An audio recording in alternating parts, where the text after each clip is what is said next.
place to go. Sun like this. Hi everyone, welcome back to my glam channel. आज मैं ये video बना रही हूँ बहुत दिन बाद। मैंने इतने दिन से कोई भी वीडियो नहीं बनाया है ना, मैं कोई शॉर्ट्स अपलोड कर रही हूँ। और मेरे पास एक कमेंट आया था कि मैं इतने सारे जो आई मेकअप करती हूँ, मैं उसके लिए ब्रशेस कौन सी यूज़ करती हूँ। तो आज मैं आपको बताने वाली हूँ कि मैं कौन से ब्रशेस यूज़ करती हूँ, उन्हें कैसे यूज़ करते हैं। क्योंकि अगर आपको आई मेकअप आता है लेकिन अगर आप ब्रशेस में कंफ्यूज हो तो ये वीडियो आप एंड तक देखिए। तो स्टार्ट करते हैं। उससे पहले आप मेरे चैनल को जाके प्लीज़ सब्सक्राइब कर लीजिए। मेरे 90+ सब्सक्राइबर हो चुके हैं, उसके लिए थैंक यू सो मच जिन्होंने मुझे सब्सक्राइब किया है। और प्लीज़ मेरे चैनल को और सब्सक्राइब करिए, शेयर करिए, जिसमें मैं आपको हेयर केयर, स्किन केयर से रिलेटेड, आई मेकअप से रिलेटेड, मेकअप से रिलेटेड जो मैं वीडियोज़ बनाती हूँ उसका नोटिफिकेशन आपके पास पहले आए और आप देख सको मेरे वीडियो। सो आई मेकअप स्टार्ट करने से पहले मैं ये कंसीलर ले रही हूँ, अपनी आई स्पेस से लगाऊंगी। और जब भी आप आई मेकअप करो तो कोई भी कंसीलर जो आप यूज़ करते हो वो अपनी आईज पे आपको ब्लेंड करना है। इससे क्या होता है, जब भी आप कोई आई मेकअप क्रिएट करते हो तो बहुत अच्छे से वो उठ के दिखता है अपनी आपकी आईज के ऊपर। अगर आप ड्राई ब्लेंडर का यूज़ करते हो प्लीज़ आज से यूज़ करना बंद कर दीजिए। अगर आप ड्राई ब्यूटी ब्लेंडर से अपने मेकअप को ब्लेंड कर रहे हो तो आपका जो भी प्रोडक्ट है वो ब्लेंडर पे ही रह जाएगा और अच्छे से ब्लेंड भी नहीं होगा। तो आपको इसके लिए वेट ब्यूटी ब्लेंडर का यूज़ कर, जो मैं यूज़ करती हूँ, और इसको अच्छे से कैसे के बाद आपको ना ब्रश यूज करना है ना बेटी ब्लेंडर यूज करना है। आप एक टिप पे सॉफ्टली आपको ब्लेंड करना है, जैसे ब्लेंड हो जाए आप एक टिप पे कैसे भी करो। हम तक पाउडर ले रही हूँ और इसको अच्छे से लगा लूँगी, जिससे ये जो मैंने कंसीलर लगाया है इसकी क्रीज लाइन ना बने और ये लॉक हो जाए। आप भी जब भी कंसीलर लगाते हो उसके ऊपर आपको पाउडर से लॉक जरूर करना है, वरना आप ब्लेंडिंग करोगे और आपका कंसीलर निकल जाएगा उस जगह से। ये मैंने लॉक कर लिया। और मैं जो ब्रशेस यूज़ करती हूँ वह है बैडी के ब्रशेस। ये मैंने ऑनलाइन मंगवाया था, ये मुझे अप्रॉक्स 1800 का मिला था और इसमें 30 पीसेस हैं, जिसमें आपको फाउंडेशन से related brushes, powder brushes, eye makeup brushes सारे मिल जाएंगे। और 30 ब्रशेस इनफ है आपको कोई भी आई लुक करने के लिए, मेकअप करने के लिए। और अगर आप बिगनर हो तो आप इसके सिंगल ब्रशेस जो मैं आपको बताऊंगी कि आपको कौन से लेने चाहिए, तो आप वो 4 या 5 जो ब्रशेस मैं आपको बताने वाली हूँ वो आप ले सकते हैं।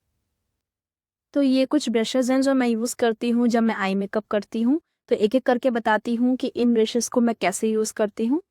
तो सबसे पहले मैं ये ब्लेंडिंग ब्रश का यूज़ कर रही हूँ और ये फ्लफ़ी ब्रश होता है। इसका मेन काम जो होता है वो आई शेडो को ब्लेंड करना होता है स्मूथली। तो जब भी आप कोई भी ट्रांजिशन शेड लेते हैं, जैसे मैं ये वाला शेड ले रही हूँ, तो जब भी आप कोई ट्रांजिशन शेड लेते हो तो उसको क्रीज लाइन पे जब ब्लेंड करना होता है तो इसी ब्रश से हमें करना होता है।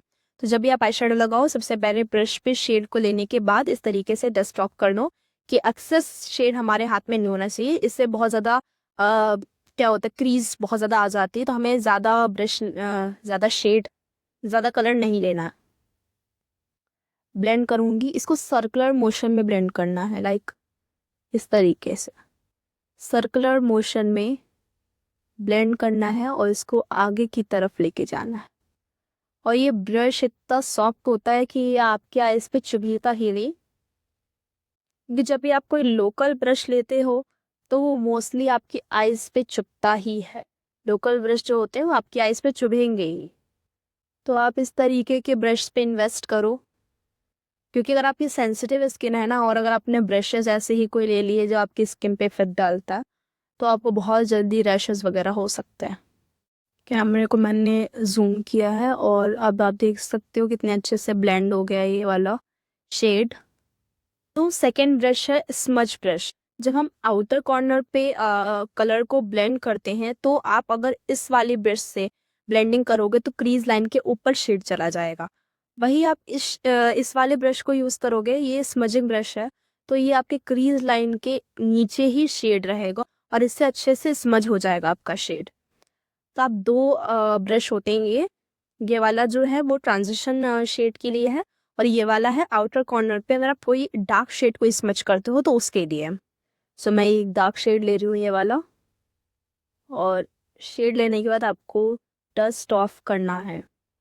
अब हम इसको आउटर कॉर्नर पे ब्लेंड करेंगे लाइक दिस।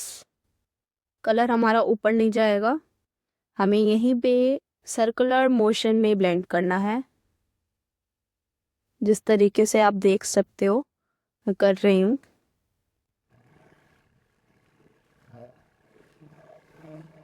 इस तरीके से ब्लेंड करना है। थर्ड ब्रश है ये वाला, ये है स्मॉल स्मज ब्रश। इसका आप दो तरीके से यूज़ कर सकते हो। एक आप यूज़ कर सकते हो अपने लोअर लैश लाइन पे, और सेकंड आप यूज़ कर सकते हो इसका अगर आपको आउटर कॉर्नर पे कोई ब्लेंडिंग करनी है डार्क शेड की, तो आप इससे ब्लेंड कर सकते हो। या अगर आपने कोई लाइनर पे कोई कलर लगाया है तो वहाँ पे भी इसको ब्लेंड कर सकते हो। ये वाला शेड लगाऊंगी, ये वाला, और इसको मैं अपने लोअर लैश लाइन पर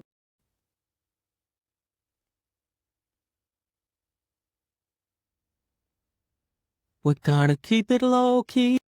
देन मैं ये वाला एक डार्क शेड दे रही हूँ आउटर कॉर्नर पे, एक टच देने के लिए डार्क, जिससे हो जाए मेरी आउटर कॉर्नर। जो मुझे शेड चाहिए वो ये वाला है। और इस तरीके से आपको डस्ट ऑफ करना है। डस्ट ऑफ आपको हर बार करना है। मैं आपको क्यों बोल रही हूँ, क्योंकि अगर आप डस्ट ऑफ नहीं करोगे तो ज़्यादा प्रोडक्ट आने की वजह से आपका जो आई लुक है वो ख़राब हो सकता है। तो मैंने ये वाला शेड लिया है और उसको अपने यहाँ पे सर्कुलर मोशन में, ये वाली क्रीज लाइन जो हमारी एक बनती है, हमारी ये वाली क्रीज लाइन, ये वाली क्रीज लाइन जो है उसके नीचे हमें ब्लेंड करना है। तो इस तरीके से हम ब्लेंड करेंगे।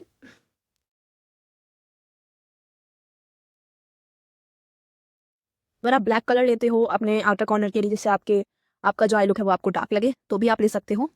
मैंने यहाँ पे डार्क ब्राउन शेड लिया है अपने आई लुक के लिए। अगर आप स्मोकी आई लुक करते हो तो ये वाला जो ब्लेंडिंग ब्रश है बहुत यूज़ होता है वहाँ पे, क्योंकि हमें डार्क शेड अच्छे से उसको ब्लेंड करना होता है। तो अगर आप ब्लैक शेड को यहाँ पे ब्लेंड करोगे अच्छे से तो स्मोकी लुक अच्छा आएगा। थर्ड ब्रश है ये क्रीज लाइन ब्रश। इससे एक छोटा ब्रश भी आता है और एक ये ब्रश आता है, इससे भी आप क्रीज लाइन बना सकते हो इसलिए। तो इस ब्रश से अगर आप क्रीज लाइन बनाते हो तो बहुत ही प्रीसाइज तरीके से बनती है। और क्रीज लाइन बनाने के बाद इससे आप ब्लेंड भी कर सकते हो, चाहे आप ब्यूटी ब्लेंडर से ब्लेंड करो या इससे आप कर सकते हो। और उसके ऊपर अगर आप चाहो ग्लिटर शिमर लगाते हो तो बहुत अच्छे से दिखता है। तो इस तरीके से प्लेस करना धीरे धीरे एक स्टैम्प की तरह, और इस लाइन को फॉलो कर। फुल क्रीज लाइन नहीं बनाऊंगी, सॉरी, मैं फुल क्रीज लाइन नहीं बनाऊंगी, मैं हाफ क्रीज लाइन बना रही हूँ। और ये मेरी जो लाइन है ना, इसके ऊपर मुझे अपने ब्रश को नहीं ले जाना है। तो मैं इस लाइन को फॉलो करते करते एक स्टैम्प कर करके और इसको ब्लेंड भी करते जाना है स्टैम्प के साथ साथ। और ये मैंने हाफ कट क्रीज लाइन बनाई है और इसको ब्लेंड भी धीरे धीरे करना है इसी ब्रश से।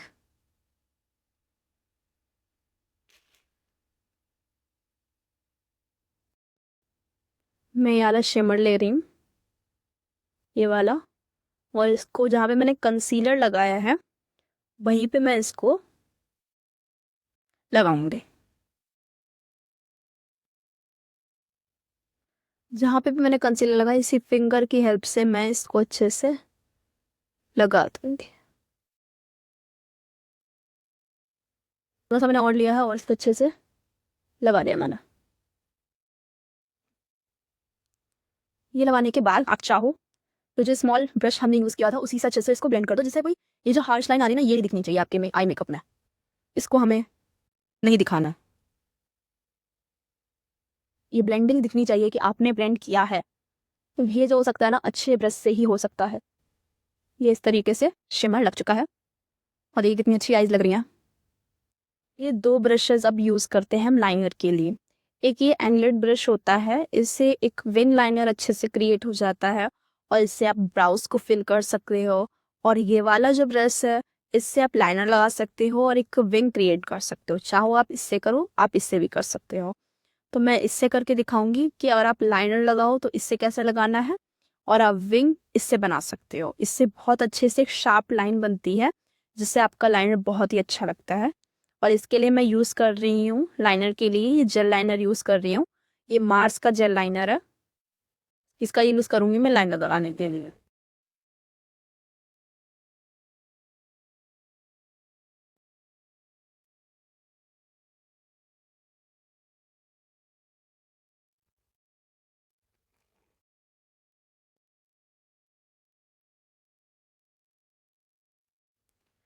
इस तरीके से लाइनर लगाने के बाद अब मुझे अगर विंग लाइन क्रिएट करनी है तो मैं इस वाले ब्रश का यूज़ करूँगी विंग लाइनर बनाने के लिए।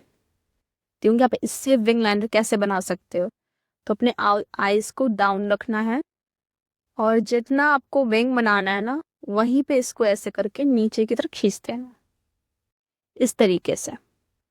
देन ऊपर वाली लाइन को ये वाली लाइन से ज्वाइन कर देना।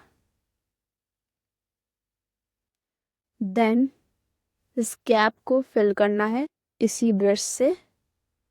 ये फिल हो चुका है। और अगर आपको इसको और बड़ा करना है, हमें थोड़ा सा चाहिए, तो हल्का सा इसी को ऊपर की तरफ खींच देंगे और ये देखिए कितना अच्छे से ये लाइनर लग गया है। विंग क्रिएट हो चुकी है आपकी। अब आप चाहो तो इसको थोड़ा सा डार्क करना है तो आप डार्क कर दो और ऊपर की तरफ ड्रैग करके आप विंग बना सकते हो। देखिए कितना शार्प लाइनर लगा है। और अब इसको लॉक करने के लिए आप जो नॉर्मल लिक्विड लाइनर लेते हो ना वो आपको ज़रूर लगाना है, क्योंकि हमने यूज़ किया है जेल लाइनर। अगर आप यही क्योंकि आप यही लगा के छोड़ दोगे ना तो ये पूरी आइस पे फैल जाएगा। तो इसको लॉक करने के लिए हम क्या यूज़ करेंगे, लिक्विड लाइनर। अब हम लाइनर को लॉक करेंगे लिक्विड लाइनर से।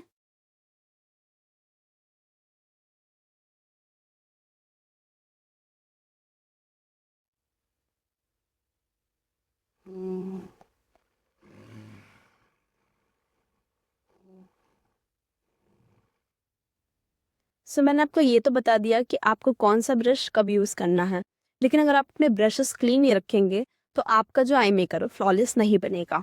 तो आपको अपने ब्रशेस क्लीन ज़रूर रखना है। अगर आप डेली बेसिस पे मेकअप करते हो तो आपको हर तीसरे चौथे दिन आपको अपना मेकअप वॉश करना है, अच्छे से क्लीन करना है और उसको ड्राई करने के बाद ही आपको उसको यूज़ करना है। सो अगर आप बिगनर हो तो ये वाली मिस्टेक आपको नहीं करनी है कि आपको एक ही ब्रश से सब शेड नहीं लगाने हैं। जब भी आप आई मेकअप करो तो या तो आप अपने साथ 2 से 3 ब्रशेस क्लीन रखो, जिससे आप जब नया शेड अपनी आईज पे ब्लेंड करने जा रहे हो तो आप दूसरे ब्रश की हेल्प से करो। या तो आप एक क्लीन ड्राई नैपकिन ले सकते हो और जब भी आप आई मेकअप करो, स्पेशली कलरफुल आई मेकअप, तो आप कलर्स पिक करने से पहले ब्रशेस को क्लीन करने के बाद नेक्स्ट शेड लेना है आपको। अगर आपको मेरा वीडियो हेल्पफुल लगा हो तो प्लीज़ जाके लाइक, शेयर एंड सब्सक्राइब करिएगा मेरे चैनल को और कमेंट करके बताइएगा कि आपको नेक्स्ट वीडियो कौन से टॉपिक पे चाहिए।